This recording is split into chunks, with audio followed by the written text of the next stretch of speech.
Guys ভাবছিলোঁ কি পৰীক্ষাত অলপমান নকল কৰি লিখো পাছ কৰিম কিবাকে, কিন্তু কপালে বয়া প্ৰথম বেঞ্চিতে বসছোঁ। ঠিক আছে welcome back to my another mini blog. আৰু এতিয়া ৰাতিপুৱা ধুনীয়াকৈ টোপনিৰ পৰা উঠি কিনে ৰেডি হৈ গ'লোঁ কলেজত যাবৰ কাৰণে। আৰু গাইজ আজি নৰ্মেল কলেজ নহয়, মানে আজি আছে মোৰ ফাইনেল পৰীক্ষা, সেইকাৰণে ধুনীয়াকৈ এতিয়া ৰেডি হৈ গ'লোঁ অলপমান সলকান্তে আজি। আৰু গাইজ পৰীক্ষা দিব আহিছোঁ যদিও অলপমান ভয় লাগি আছে, মানে পঢ়া পাতি কৰা নাই না, সেইকাৰণে কি লিখিম কি নিলিখোঁ।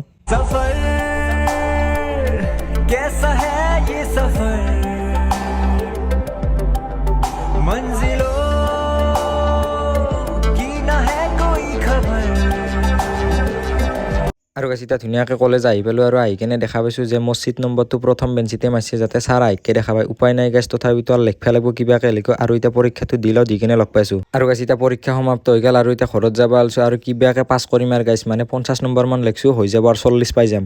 আৰু গাইজ এতিয়া ফাইনেলি কিবাকৈ ঘৰটো আহি পালোঁ দিয়ক, এতিয়া অলপমান ৰেষ্ট লওঁ।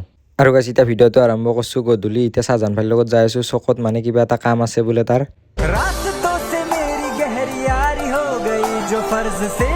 আৰু গাইজ চকত আহি আমাৰ চাহজান ভাইক কৈছোঁ যে তোৰ কাম পিছত কৰিম, আগে হোটেলত যাওঁ, আগে চাহটো খাই দিলোঁ। আৰু এতিয়া ধুনীয়াকৈ চাহ আৰু মালপোৱা লৈ লৈছোঁ, এতিয়া খাই দিলোঁ। আৰু গাইজ এতিয়া তাৰ কামটোও কমপ্লিট হৈ গ'ল, আৰু এতিয়া ধুনীয়াকৈ আহি গ'লোঁ ঘৰত। আৰু ঘৰত আহি কিনে প্ৰথমতে মই পঢ়িব বহিছোঁ অলপমান, মানে পৰীক্ষা চলি আছে না, নহ'লে পৰীক্ষাটো বয়া হ'লে গাইজ ভাল নালাগে না, এনে একদিন বয়া হৈছে অলৰেডি।